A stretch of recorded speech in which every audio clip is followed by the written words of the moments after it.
I'm Elliot Gerson. I'd like to welcome all of you today. We've got a terrific turnout for this conversation, which is not a surprise. I want to acknowledge my colleague, Jane Wales, who runs the Philosophy and Social Innovation program here at the Institute and has been instrumental in making this particular program, a series of roundtables with foundation presidents, so successful. And it's a wonderful opportunity to have many of you from the Washington community with interests in these subjects joining many of the program directors here at the Institute.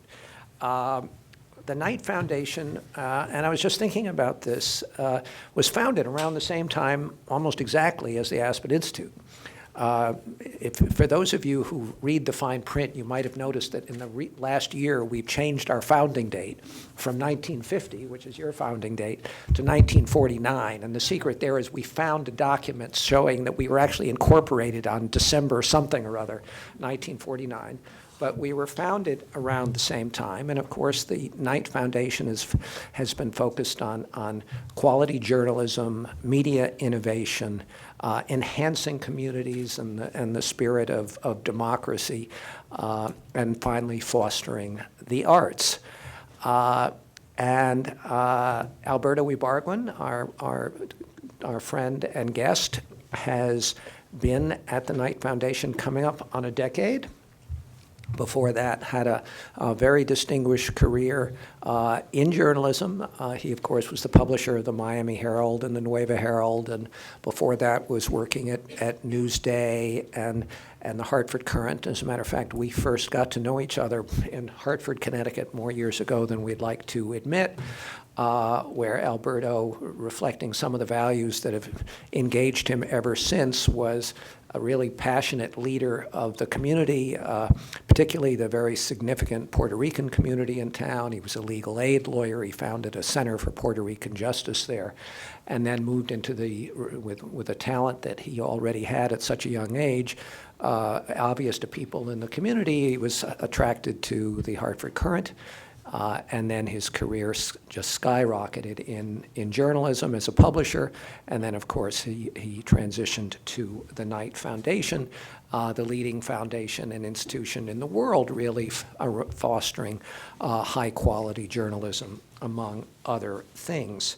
And when you think about the common history, actually, or at least there's more than just the age, because if you read much and see much about the Knight Foundation, you see, or I see, this central notion about how democracy thrives when people are informed and engaged. It seems very much at the heart of what the Knight Foundation does, and in a real sense, it's almost a reflection of what the Aspen Institute tries to do in what we do.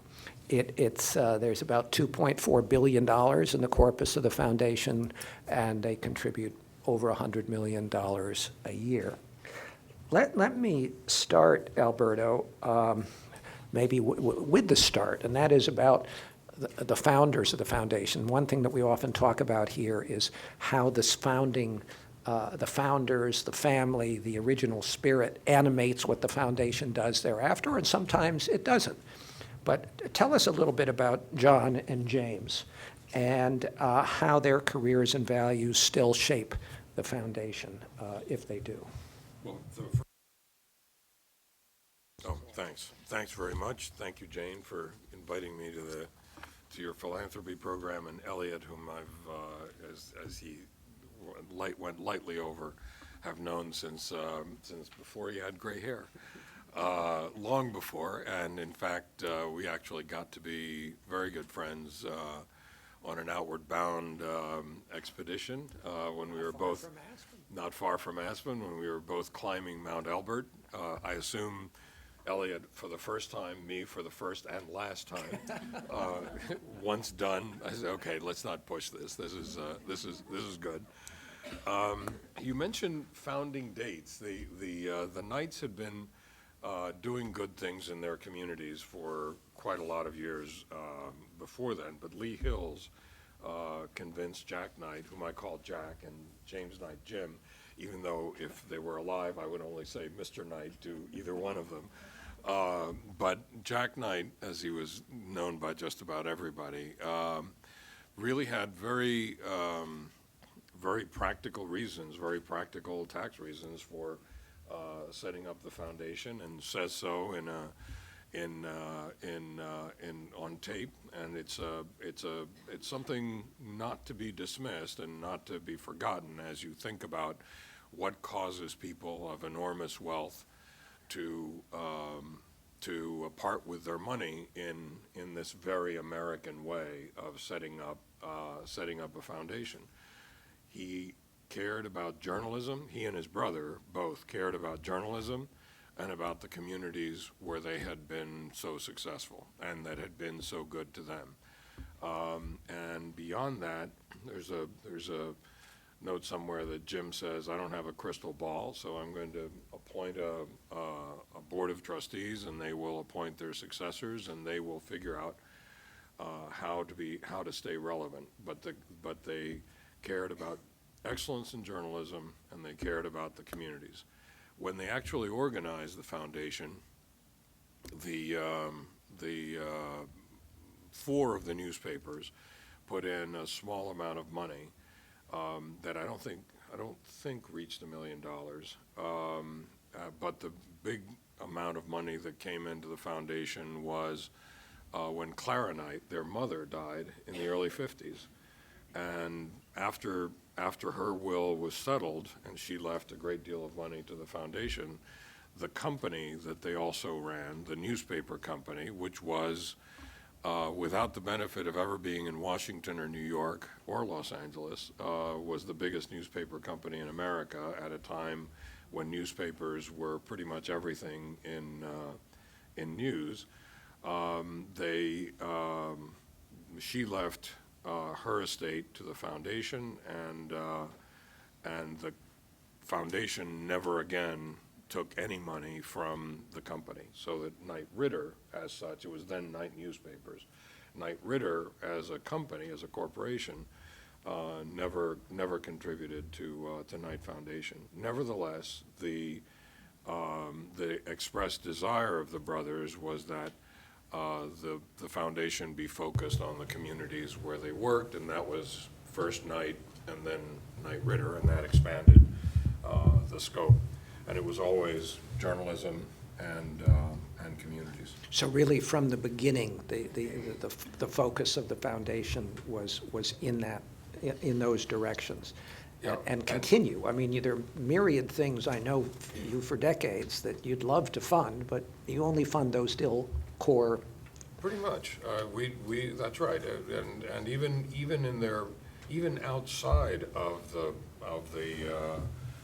foundation formally, even their personal gifts, Jack's personal gifts, for example, to Cornell, where he was an alumnus, to establish the Knight Riding Program, WRITING. This is not an equestrian school, even though they have a great school of agriculture. But it was the Knight Riding Program for freshmen at Cornell. It was related to journalism. It was related to the issues of informing community. And I think it was about 65 years ago now. He gave a speech in Akron talking about the purpose of a great newspaper, which was to inform and illuminate the minds of readers so that the people may determine their own interest. In many ways, he was a patrician. I have a wonderful photograph of him in the office. It's a Fabian Bachrach photograph, and those of you who are old enough will remember that was the photographer of choice for corporate types. Very formal, very imposing, forbidding sort of figure, and underneath it signed, "To my Valentine, all love, Jack," which was signed to his wife Betty. But it was, but this kind of effort, of this business of giving back to the community, was something that really came pretty naturally for Jim, who did it with his own money before he left money to the foundation. He was incredibly generous in those communities. And then both of them in their estates. So let's come back to this fundamental notion of democracy and an informed citizenry, which is a thread that runs through all of what the foundation does. This notion that informing the community to improve self-governance. How do you see that challenge in today's context, where increasingly people get their news from the internet, from sources that they are perhaps ideologically comfortable with? What are the risks of how communities get information today compared to, at least say, the vision, as I understand it, of the Knight brothers in terms of providing, and maybe people think this is naive, but sort of a neutral source of information? It really is somewhat ironic that this very forbidding gentleman, patrician, Republican, although I don't think he was ever registered, but he was a pretty conservative guy, should turn out to be the most phenomenal small d Democrat for the digital age. He actually believed, and I say this because it's his whole lifetime of evidence, he actually believed that if the people determined their best interest was if they were informed, that was he had done his job, and then they could then go on and make their own decisions. That's a really tough thing to do if you're, as he liked to call himself, open-minded, fair, and opinionated. He wrote a weekly column where he told people what to do, but his idea was in the news pages, you really have to have that neutral position that American journalism, not necessarily European journalism or Latin American journalism, which are the other two that I'm most familiar with, where it's journalism with a point of view. I remember going to El País one time when they were first starting in Madrid, and that's when I worked at the Hartford Courant. And the fellow said, "Well, what is the political tendency of your newspaper?" And I said, "Absolutely none. I said, we just tell the story exactly as the news exactly as we find it, and the editorial pages are for opinion, and we run a variety of opinions." And he laughed out loud. And he said, "This is such an American conceit. Don't you understand that we all carry baggage? We all have a point of view. We have, whether it's gender or politics or class, we all have a point of view."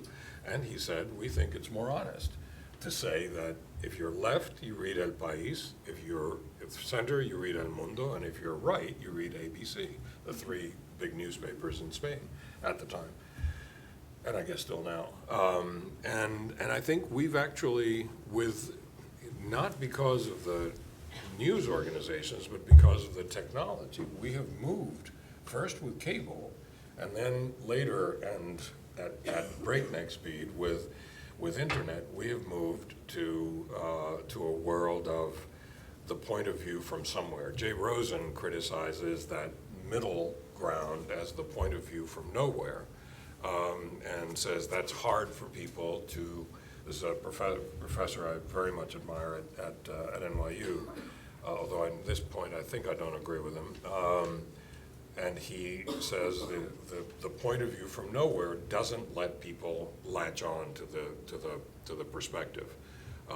You've got to be honest enough to say, this is my point of view, I'm telling you the story from this perspective. The problem is that you end up, I think, if you don't try to feed the middle, and I'm not pretending for a moment, Lord knows how many corrections were run on my watch. I'm not pretending for a moment that we were perfect in a news business that had the neutral presentation of news as a goal.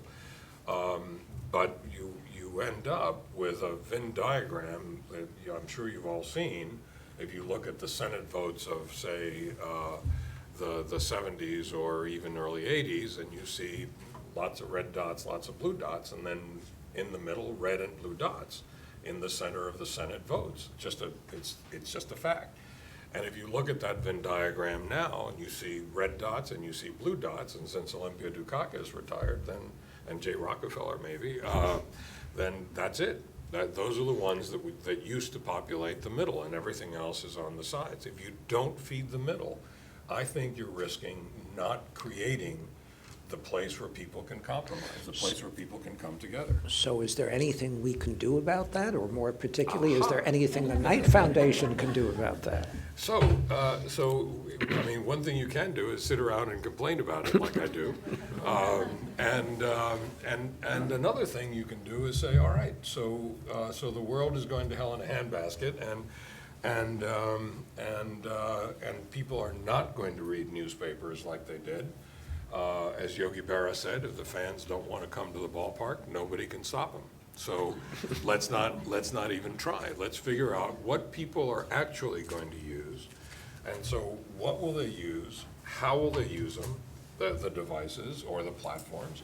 And then you can figure out how, and how they will value information depending on the device. I think people, just think about your own use of media and how you value print, how you value something you read in a book versus how you value what you read in a newspaper versus what of that you translate when you use the web, how you value things that you see on video, and you begin to understand that there are different kinds of reactions to it. We need to understand all of that better, and then at that point we can go back to the business of best practices training. We actually at Knight, we had just done almost 24 endowed chairs of journalism. This is about 8 or 9 years ago. Almost 24 endowed chairs of journalism, and I really felt that we were in danger of taking the best people and taking them to the best universities and teaching them best practices for a world we didn't understand. At that point, Facebook was still in college. The first tweet had not been tweeted. Devices like this computer that I carry and everybody else carries in their pocket hadn't even well, they may have been in the mind of Steve Jobs, but no place else. And nobody, and even when it came out, it still was thought of as a phone. It's still called an iPhone. And how many people under 30 use it as a phone? It's not a steady state universe, and we need to understand it better and then come back and figure out what are the best practices, best journalism practices, to be able to inform people in the way they want to be informed. Our Carnegie Knight initiative with journalism schools, all of our endowed chairs, all of our training programs that we support are now in journalism are now focused on how to train journalists, people who are driven by the need to inform, how to train them to use digital and social media. Yeah, I was just actually going to ask a little bit about that. You mentioned how one of the brothers funded a teaching program at Cornell, and one of the pillars of the foundation is quality journalism. You're talking about best practice. My sense is over the decade you've been there, there was a move away from sort of traditional journalism training, but now it seems like the pendulum may be swinging back in some way. Yes. Is that right? Well, first of all, we needed new friends. We needed to figure out who, beside editors and journalism teachers, were working on journalism programs. And so we intentionally went out and developed initially through the Knight News Challenge, which was a contest to fund ideas to use digital platforms to deliver news and information to communities, which, with the exception of digital platforms, is what newspapers and local TV and used to be local radio did at one time, and that began to really change the people that we worked with. It began to really change the way we worked and the nature of our work at the foundation. And as we began to fund more and more individuals,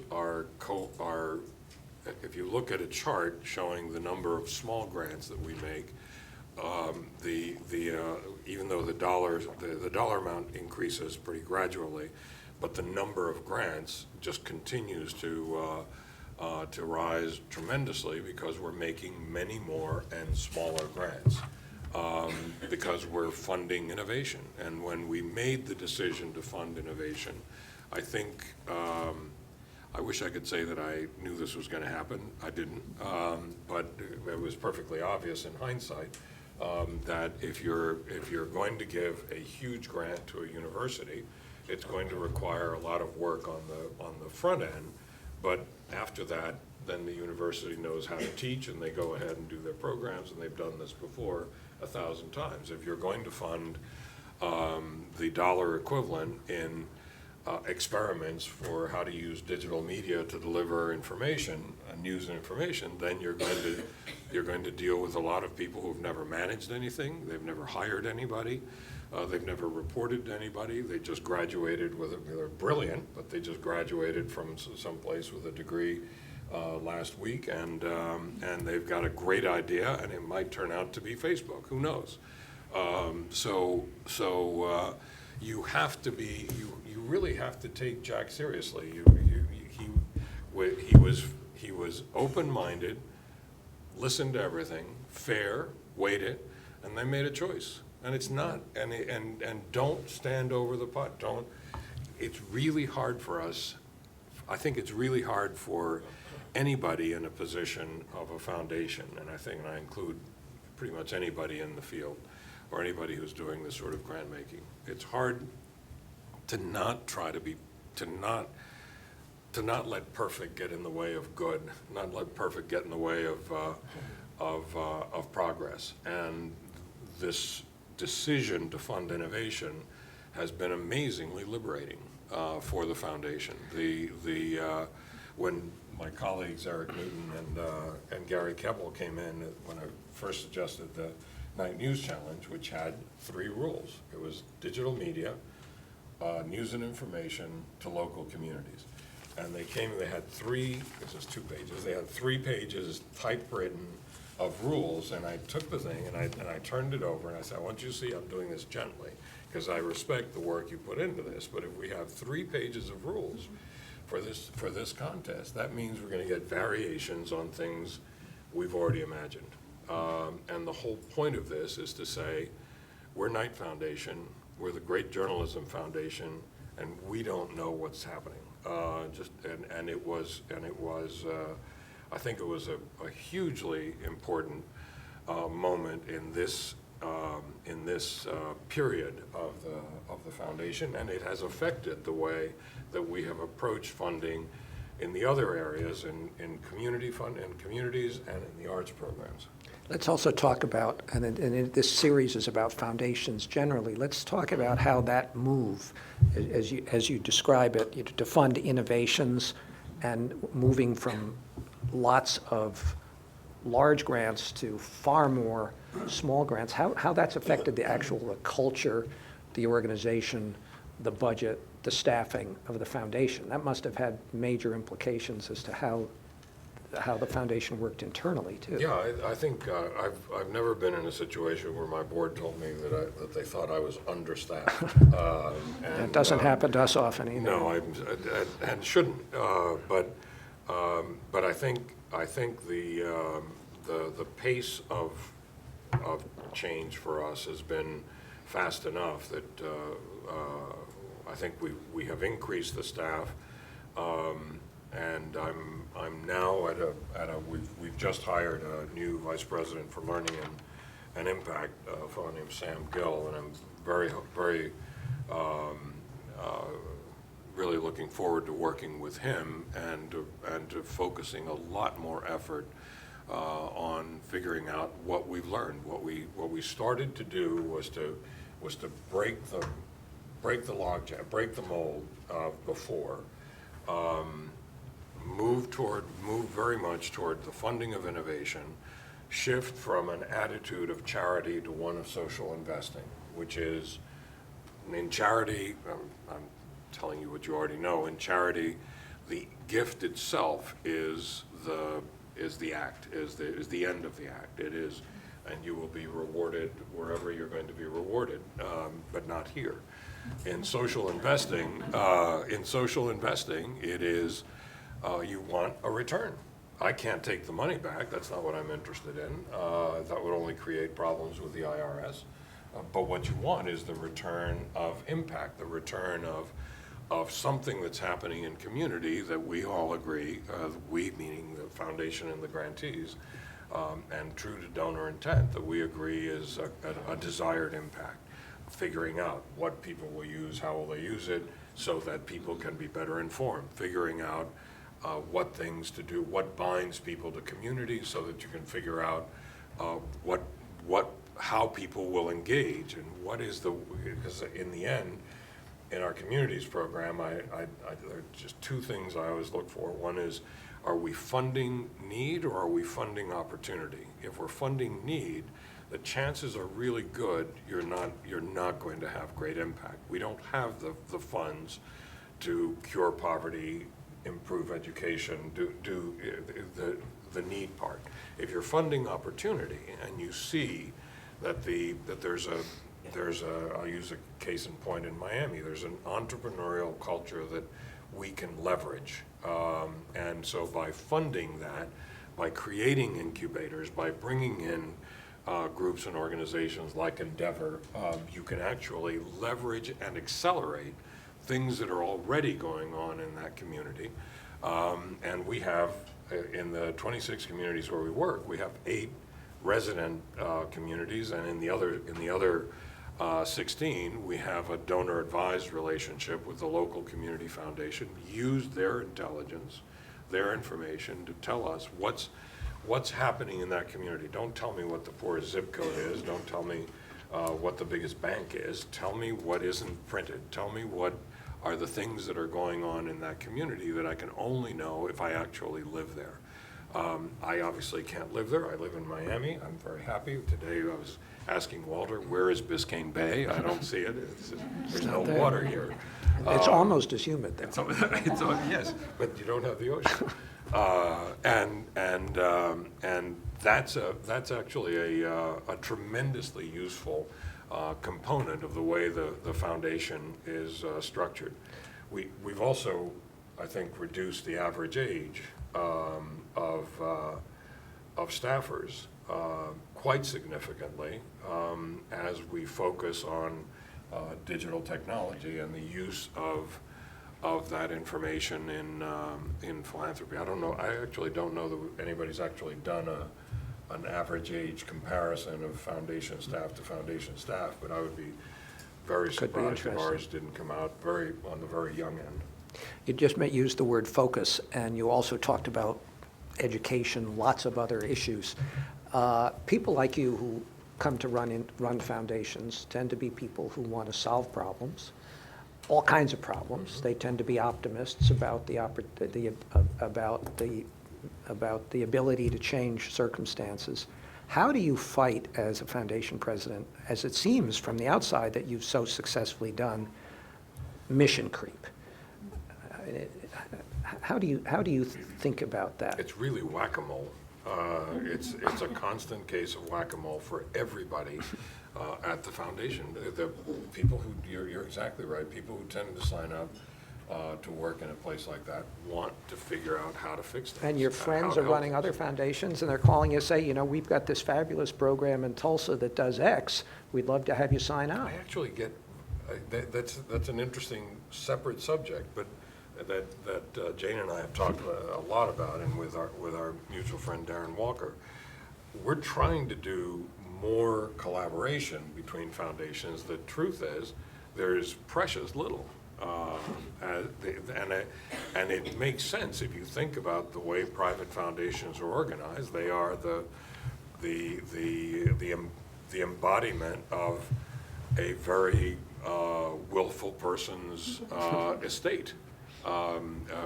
That vision, and so it didn't matter that Mr. Mott and Mr. MacArthur and Mr. You Phil, they were usually and they're misters. Usually misters. They're exactly. usually misters. I mean, not in the case Not of anymore. Cargill. And it was an expression of what that person, the donor, really wanted to do. I think Darren and others are really trying to figure out how to be more collaborative. And we've had the best success we've had, I think, is in Detroit with what happened there and the way that we all came together and acted in concert, and I think it worked out really very, very well. But the tendency would be to say yes. In fact, the two hardest things, I think, in the job for a program officer, I believe, are stopping Mission Creek, always asking yourself, why are you doing this? How does it fit the agreed upon funding strategy? If you're a social investor, if you're doing charity, you really don't need to worry about this, I think. If you're trying to do social investing for impact, why are you doing it? How's it fitting with the strategy, and how are you going to assess it and share the learning? So that's one, and the other is the power imbalance between grantor and grantee. However nice you are, however wonderful you think the grantee is, in the end, you have the check and they need the money. And you have to be really intentional about erasing that, and I don't know that you ever can. I think what I always tell people is just to remember that if you were so great, you'd have the idea and you'd be running the organization that we're funding. That would make you a truly great person. Instead, we are happy to be close to that sort of greatness, and we fund the programs that really smart people can deliver. That is so much harder to do than to say. But I think it's worth saying and repeating and continuing to repeat, and that's the sense in which it's a bit of whack-a-mole. And I think any foundation understands that. You talk about investment. Let's talk about another aspect of investment that is not focused on as much when we talk to foundation presidents. Usually the focus is on your grants. What about the investment side of your responsibility? How has the Knight Foundation viewed, and you've got a substantial corpus, 2.4 billion or whatever, as an investor? I mean, are you you're doing all this media innovation work in one side of the shop. Are you an investor in this as well? Do you see yourself as an angel investor in media companies at all? Yeah, actually, yes. We certainly didn't. Well, there are two aspects of our investing. We are in the market every single day of the year, investing for greatest return to be used for the purposes of the foundation, but there are two aspects that are maybe a little bit unusual. One is that as we started funding media innovation, we started seeing all kinds of people coming out of Stanford University or out of MIT or not, who had really interesting ideas, and they might decide, and they were really interesting ideas for how to help make online news organizations sustainable. We support about 30 online news organizations around the country. They're by and large nonprofits.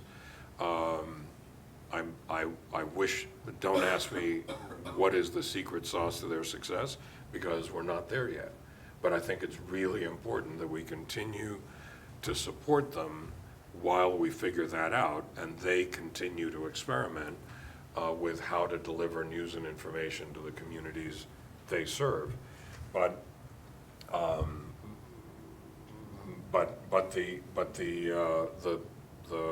the business applications, the news gathering, the news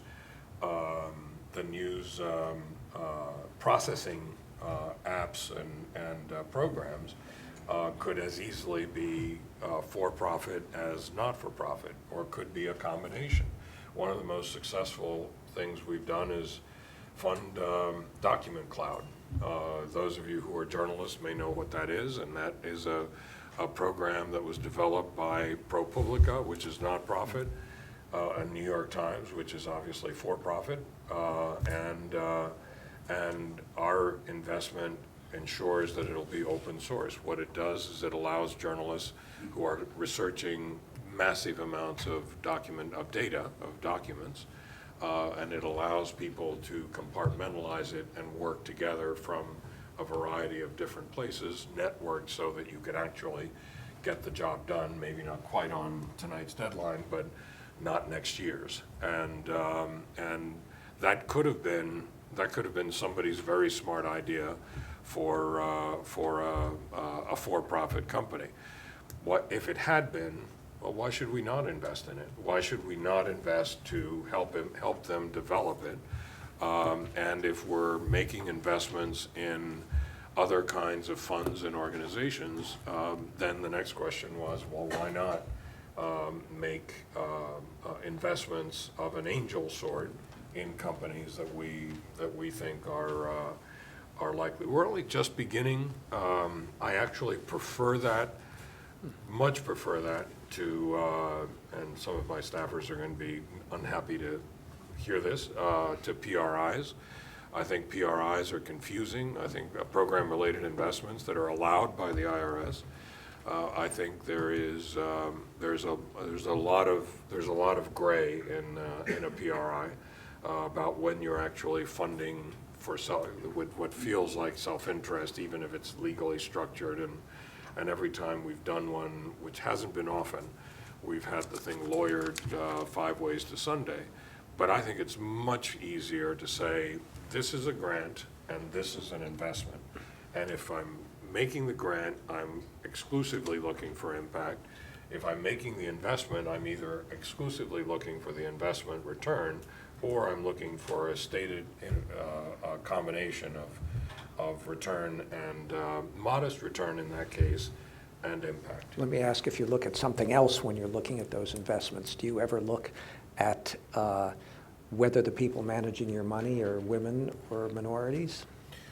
We do, and we, as you know, since that is a setup question, it was actually relatively early on in my tenure. I was invited to go to a seminar that John Rogers, who runs Ariel Capital, and Melanie Hobson, who's the president of Ariel, for African American members of corporate boards. It's a phenomenal meeting. The group may number, I don't know, the day that I was there, numbered maybe 300 African Americans from all over the country who sit on public company boards. And Melanie had told me before that she was going to ask the panelists, there were to be 3 of us, how much money we had under management by women and minorities. And I said, not a problem.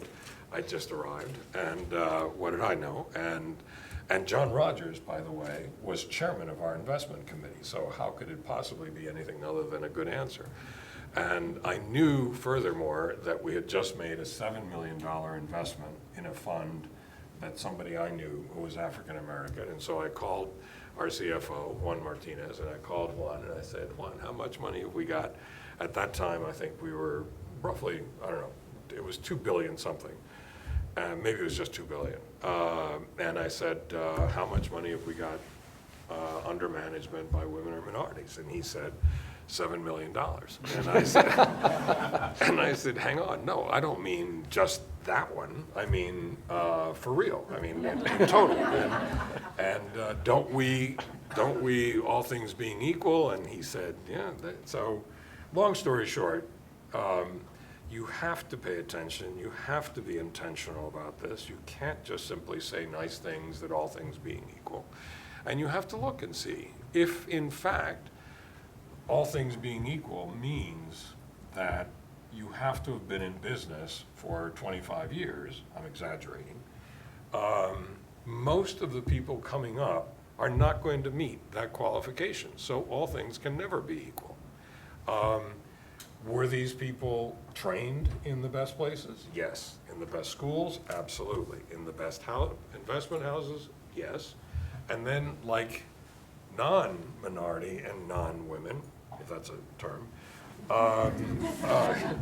they spun off and created their own place. And so the thing you want to look at is the qualifications of the individual. Yes, you do need a track record. You've got to follow them. I'm not suggesting that.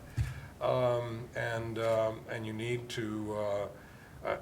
to be very, very clear that you are investing in them not for social purpose, but for return. But you want a level playing. So it was 7 million. It was 7 million, and it's now north of 350 million. Wow. And it's in a relatively short period of years. It's, but a number of things have happened. For one, I didn't want to talk about it at all before because we hadn't fired anybody, and we have now. That is for not performance. I want it to be absolutely clear that this is not charity. This is equal opportunity. And when there's opportunity, there then has to be performance. And the firms are performing at exactly the level of the others, or they're out. The other thing that's really interesting is that our endowment is managed by Cambridge Associates, and Cambridge has now, because we insisted on it, Cambridge has now developed something of a specialty of finding, having done lots of research and lots of observation and lots of tracking.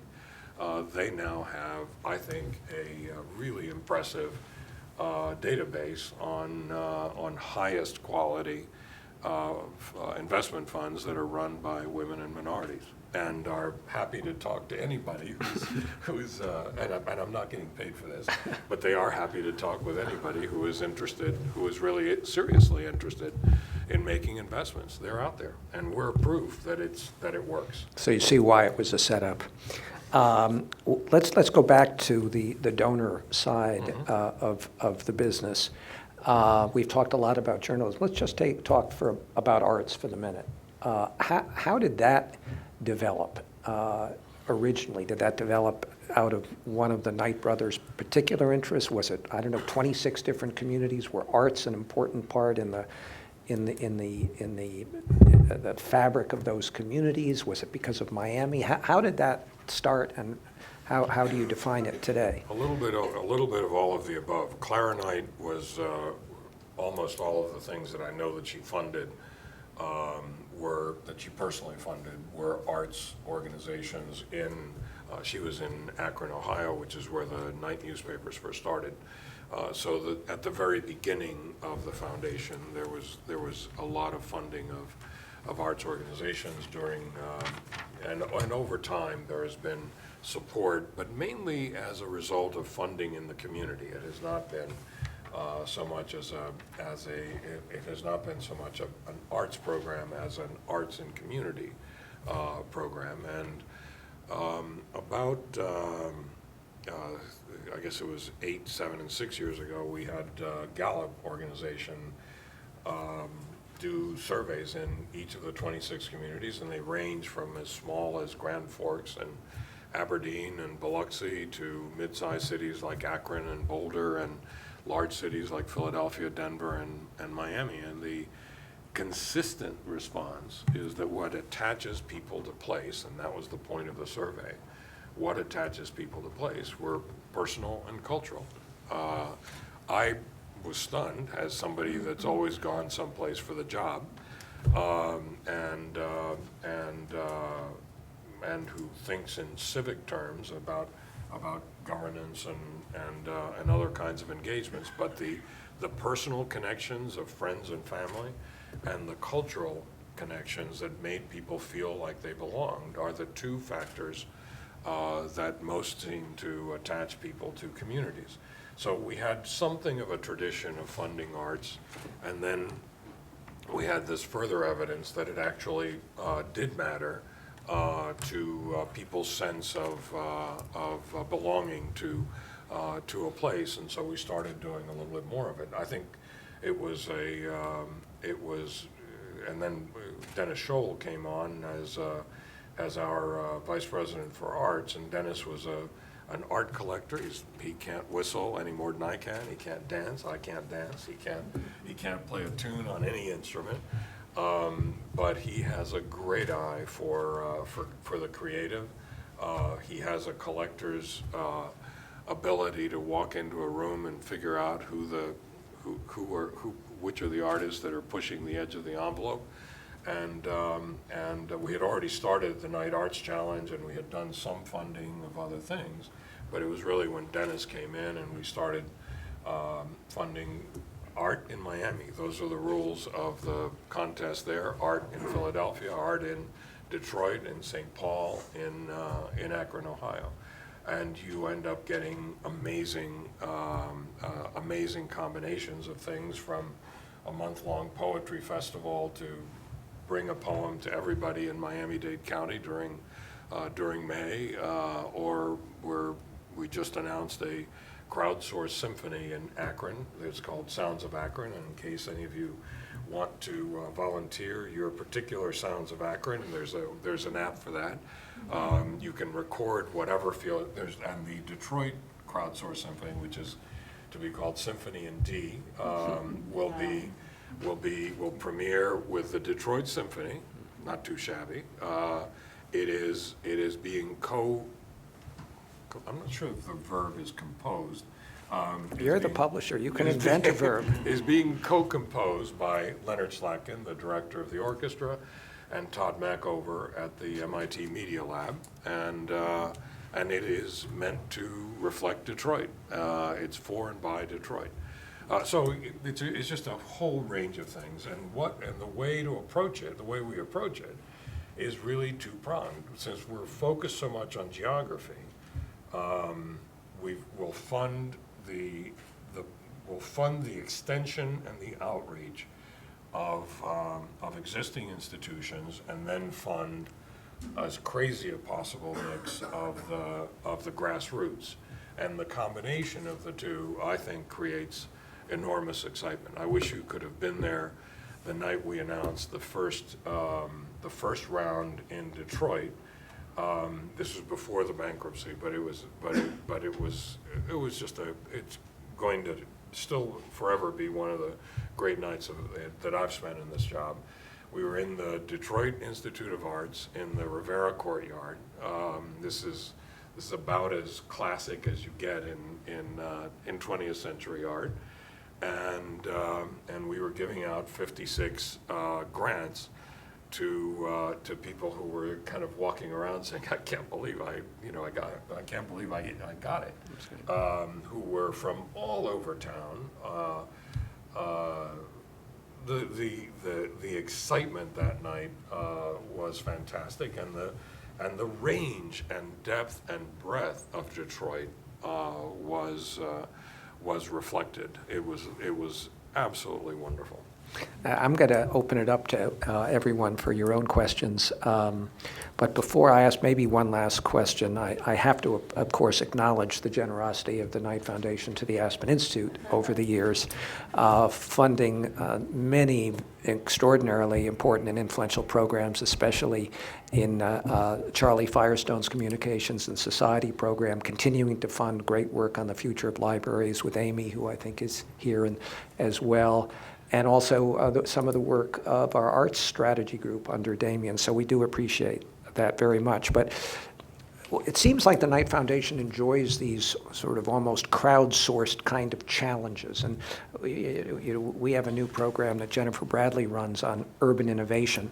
And you have something you call the Cities Challenge, where you ask people to submit ideas. I mean, what has the quality of those been, and why do you do things like that? Well, I really do. I really admire the work that we've been able to do through Aspen Institute. I should say. And of course, there was the Knight Commission for Information Needs of Communities and a Democracy. And sometimes it's better to be lucky than good, because then a new FCC commissioner came in, read the thing, and said, "Hey, I like this. I think I'll adopt it." That's the secret sauce here. We couldn't have known that when Charlie Firestone put that all together. And you should know that I've known Charlie Firestone even longer than I've known you, but I didn't know him. I was a legal aid lawyer, and I I couldn't help but notice that there were no Hispanics on any of the Hartford television stations. There were no Hispanics in their employ. There were no Hispanics in their programs. And so we decided to challenge the licenses of ABC, NBC, CBS, and PBS. And so I can figure out how to fill out the form, but then when I filed the challenge on behalf of my clients, I thought, now what do I do? And so I started to look around, and there was this program in Washington with some guy named Charlie Firestone that gave free legal advice to nonprofit legal aid kinds of organizations working in media. And Charlie shepherded me through a very successful, I must say, series of negotiations with all of them. And the one that is a big personal lesson, the one that was the most successful was the only one we never actually formally signed. At the end of it, the general manager of the CBS local affiliate said, okay, at the beginning of this, he was a Harvard lawyer, of course. At the beginning of this, he said, I think you didn't know, you may have been right, but you didn't know what you were doing. At the end of this, I think you now are still right, and I think you know what you're doing, and I think you know enough to know that if you persist in this objection, I'm going to win. But I have a different idea.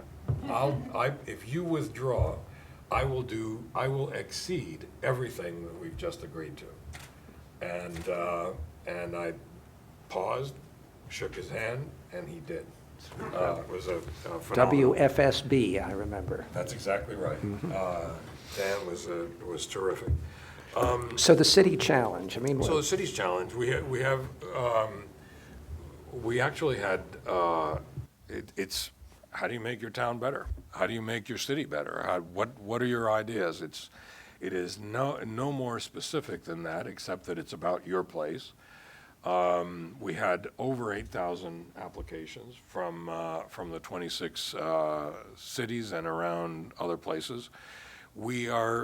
Our evolution in the cities program is that it started out with publishers sending a note over to the Knight Foundation saying, take a look at the Red Cross, they're doing a good job, or this local organization is really good, you might want to pay attention, and Knight Foundation would fund or not. And over time, they were replaced with program officers. That was when Harding Carter was president.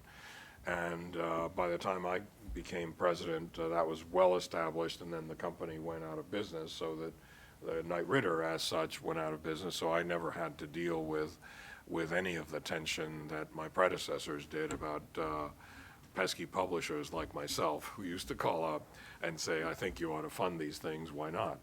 And so that focus of having things come up from the communities has been there for as long I think as the foundation has existed. What wasn't there was the effective infusion into those communities of ideas that come from someplace else.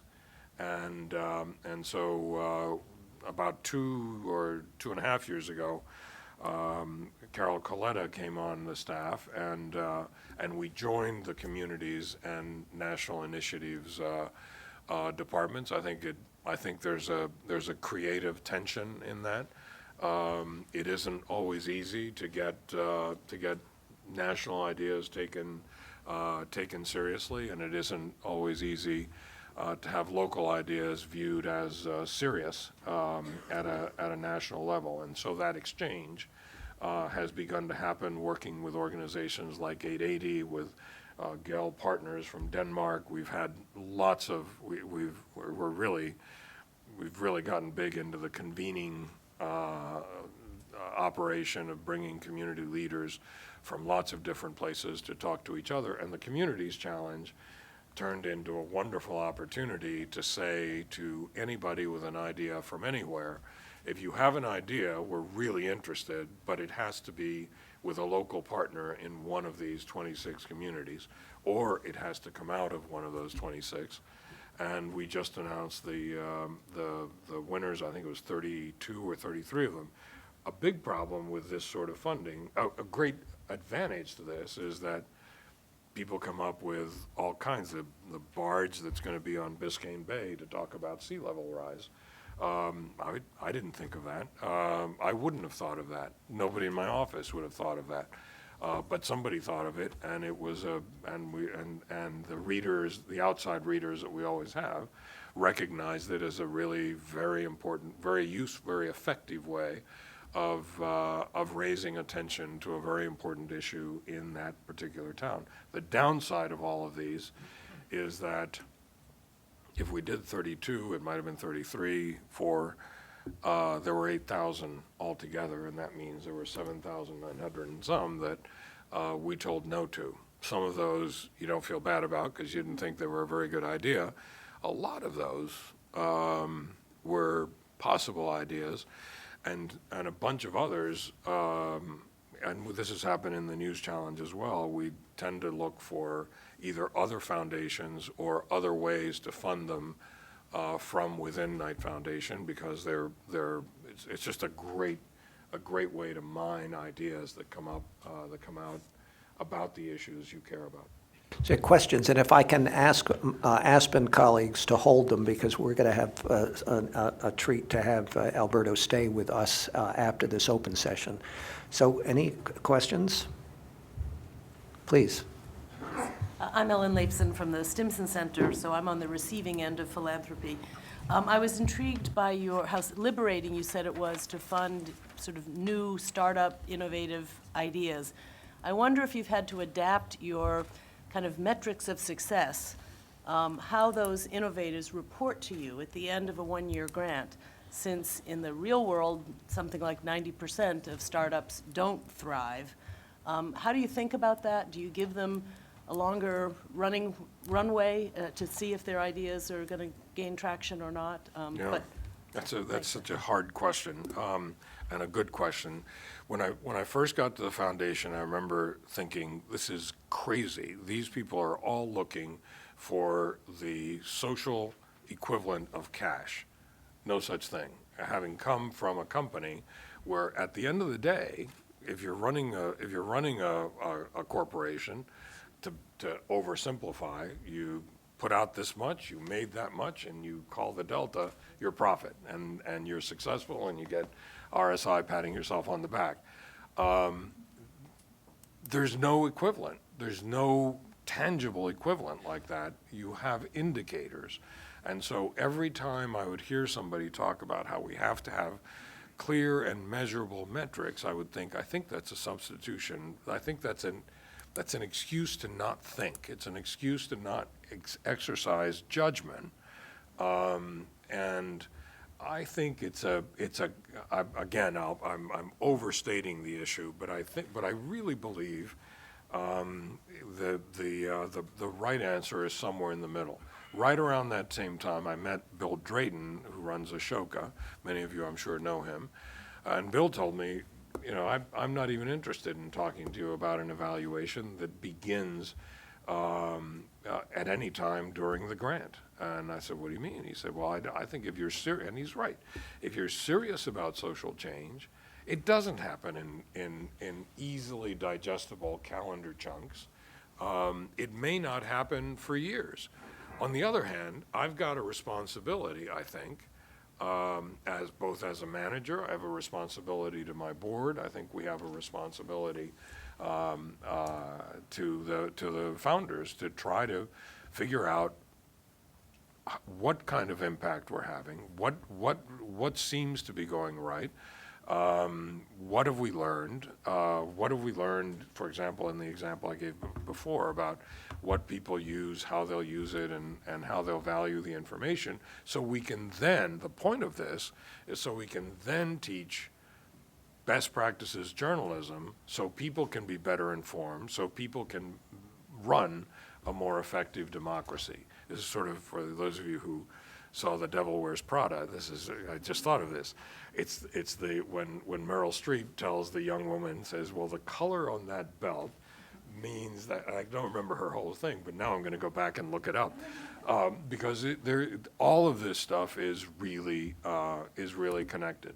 Bringing on Sam Gill as our Vice President of Learning and Impact, which is a new title for us, and it is meant to signal a renewed attention and focus on trying to learn from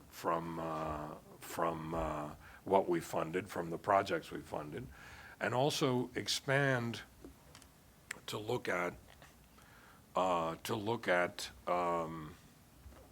what's happening in the world we're funding in. And this may seem overly simplistic, but we've done a couple of projects with an organization called QUID to study for example, what is happening in the world of open government data and who's funding in it. We were, and a number of others of us were merrily funding away at projects that we thought were really interesting and really important. QUID took a look at who's funding generally, who are the for-profit funders, who are the government funders, where are they funding? And what that does, and it's just smart management, I think. What that does is it allows you to see where the competition is. You know what some of the interests are, and you're able to see, so they're not funding here. They're spending all their money there. I could never have enough money to play on that level, but maybe by coming around, we can have some sort of impact, since our goal is open government, a culture of open government. And I think that more and more, I think you'll find foundations are moving in that direction. I also think people are more and more comfortable in discussing, I'll call him Joe Ito, actually, from the Media Lab, who's also on our board, talks about his rules for navigating internet, and one of them is compass over maps, and the compass gives you a sense of direction that may weave some, but you have a sense of direction, and it's quite different from the map that says turn left at the corner of First Street and Third Avenue, which is just unrealistic when you're talking about social change.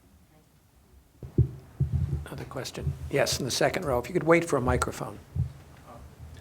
Hi, thank you. I wonder if you could talk a little bit about the collaboration that you participated in and I think benefited from in the Detroit experiment, and lessons learned, things that happened, things that shouldn't have happened, and whether there's a future model for more of that in other kinds of situations, or was that sort of unique? The situation was unique, but the process shouldn't be. But the activity shouldn't be. It was unique because you had an extraordinary leader in Judge Rosen, who was visionary in a way that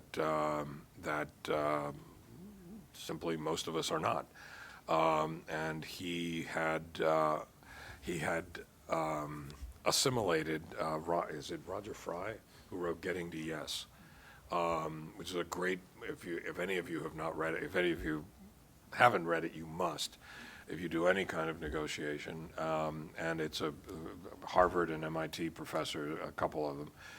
The book is called Getting to Yes, and it basically says when you have huge liabilities and not enough assets, there are a couple things you have to do. Number one is you have to change the vocabulary. Number two is you've got to look for a little bit of fresh money. And number three is you've got to start making alliances, side deals. And if you think about it, the proposal or the idea wasn't really even a proposal. It was just an idea that Judge Rosen posed to a number of foundations, and I was really privileged to be there, as was Darren and a number of others, Miriam Nolan. Rip Rapson later joined the group, but Kresge was also there that night. It was that you had an asset in the art, you had an opportunity in the pension funding, because in their wisdom, the city fathers had decided to not fund the pensions, but pay for it, even when they could have, and pay for it out of operating income. And a further going forward opportunity that if you had those pensions, and by the way, nobody was getting rich, nobody needs to get on a high horse about anything. These were $20,000 a year white-collar pensions and $28,000, $29,000 a year police and fire pensions. So nobody's getting rich on this. And about 85% of the people who received those pensions, maybe it was 80, lived in Detroit. So that money was going to get spent in town, in the local economy. And then as the city comes out of bankruptcy, whenever that happened, the city would have a huge negative, a huge debit taken off the books. So any one of 4 entry points were there. So that's important. Give people entry points. Give people opportunities. So that goes back really to feeding the middle. Try to create that middle ground where people can come to consensus. Try to find doors that they can walk into. Some people were there because of the art and culture treasure. Some people were there because they felt there was an obligation to meet the pensions. Then some people were there because they were interested in the economic problems of a metropolis. What was also and really hasn't been much written about is the fact that what was done, that was foundations that typically do not, it's not that we don't play well together, it's that we don't play together. But the foundations came together and saw the opportunity. Some of us entered through one door, others entered through another. It really is important to remember that. Some did not participate. There was no walkout. They just, they didn't play. And others didn't play at first and then came in later, which they were welcome. But we all acted very, very quickly. The mediators then were able to go to the governor and say, we have this amount of money from the foundations. Will the state of Michigan match? And isn't it a whole lot better if you match this amount than if you have to figure out how to manage much more many bigger obligations? And you start creating constituencies in favor of yes. You start creating constituencies that all of a sudden, that before we're looking at this as, oh, well, the city's gone bankrupt, it has nothing to do with me. Well, all of a sudden, I care about art, or I care about my pension, or I'm a city employee and my mother is collecting her pension, and I'm a current, and so I call my union rep and I say, hey, what's going on with my mother's pension? And you start and pretty soon, and the people who are the donors on the art are calling their banker friends and saying, hey, lay off. I don't know that actually happened, but I believe that it actually happened. And I believe that all of a sudden you started getting momentum toward yes. You started getting side deals, and it was absolutely classic. They were small at first, come to an agreement with one group. That group is now taken care of. They've made their deal. They just want to get on with life. It's what happens in most Chapter 11 type bankruptcies, and where people are going to reorganize, and so you make your deal, and once you make your deal, all you want to do is get rid of this bankruptcy thing and just get on with the business of the organization.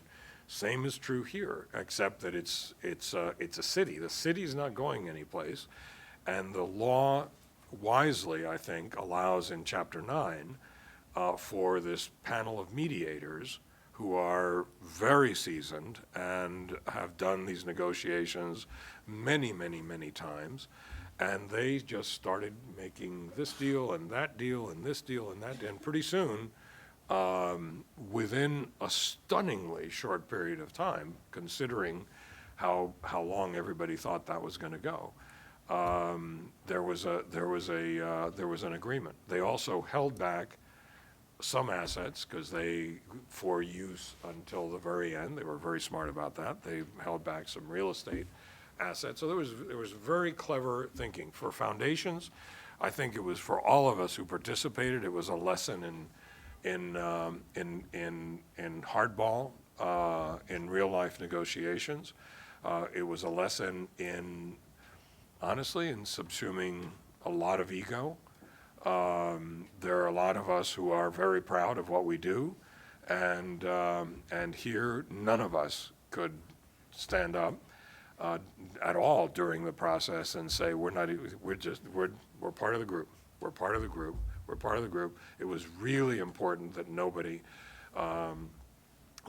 tried to take it on because all of us came at it, entered through those various different doors. So it was a really different kind of activity. Very important. I think it informed a number of us later under the leadership. And I should say that on the foundation side, Darren Walker deserves just enormous credit. Mariam Nolan, Rip Rapson. There was terrific leadership involved.